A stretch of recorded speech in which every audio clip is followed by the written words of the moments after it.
Salut, aujourd'hui on se retrouve à Bruxelles pour notre premier spot culturel. On va aller visiter une exposition de David Hockney, un peintre anglais.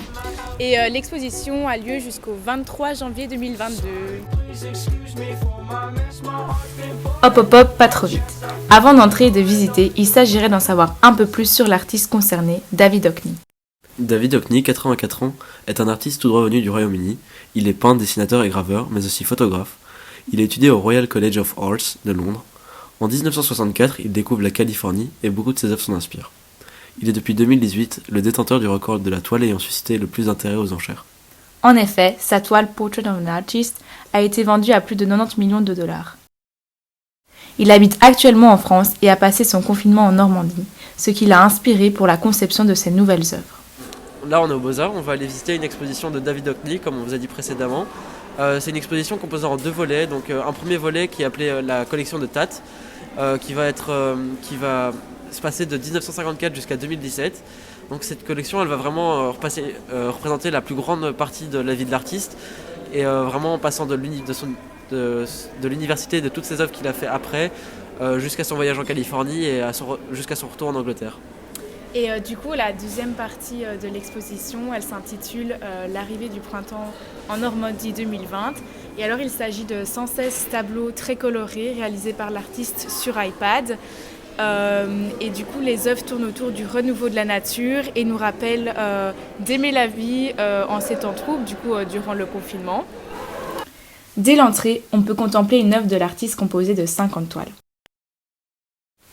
Nous voilà maintenant dans la première partie de l'expo. Ici, on peut y admirer les débuts de l'artiste et toute son évolution.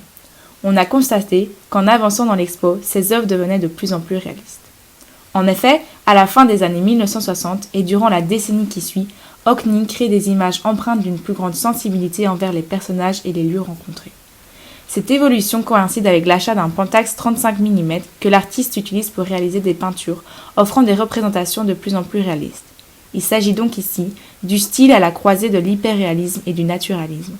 Ces peintures n'ont donc pas qu'un seul point de vue comme un appareil photographique, mais plusieurs. L'œil humain donne beaucoup plus d'informations qu'une lentille photographique. C'est maintenant son but de montrer qu'un paysage lisible avec des points de vue différents, afin de permettre aux regardants d'entrer dans le paysage pour le ressentir comme le peintre. Ici on peut voir que l'artiste essaye d'innover son art en s'inspirant du cubisme. À présent, nous nous trouvons dans la seconde et dernière partie de l'exposition. Toutes les œuvres présentées dans cette partie sont des œuvres numériques réalisées à partir d'un iPad. Une a retenu notre attention de par son titre symbolique Remember They Cannot Cancel the Spring, faisant référence à la situation dans laquelle nous étions au printemps 2020. Les peintures sont caractérisées par un jeu de couleurs diversifié. Intéressé par tous les procédés de fabrication de l'image, il n'hésite pas à utiliser la technologie. Une chose est sûre, David Hockney sait vivre avec son temps. Donc voilà, on vient de sortir l'exposition de David Hockney. On a bien aimé. Ce qu'on a vraiment apprécié dans l'exposition, c'est le fait qu'elle soit séparée en deux volets distincts. Pour ma part, j'ai préféré la première partie qui était de l'art non digital, donc il y avait 80 peintures. Ce que j'aimais dans cette première partie, c'était le fait qu'on voit vraiment la progression de l'artiste tout au long de sa vie, de ses changements de style, etc. Et du coup, pour ma part, j'ai préféré la seconde partie de l'exposition, donc la partie où il s'agissait de l'art digital.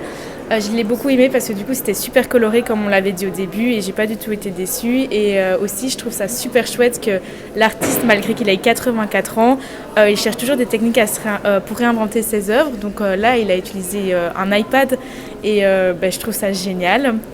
On n'a pas eu l'occasion d'avoir beaucoup de vidéos parce qu'en fait c'était interdit de filmer à l'intérieur, mais on a quand même réussi à prendre quelques rushs, donc voilà. Donc c'est vraiment une exposition qu'on vous conseillerait d'aller regarder si vous en avez l'occasion, et elle en vaut vraiment la peine. Voilà, merci de nous avoir écoutés.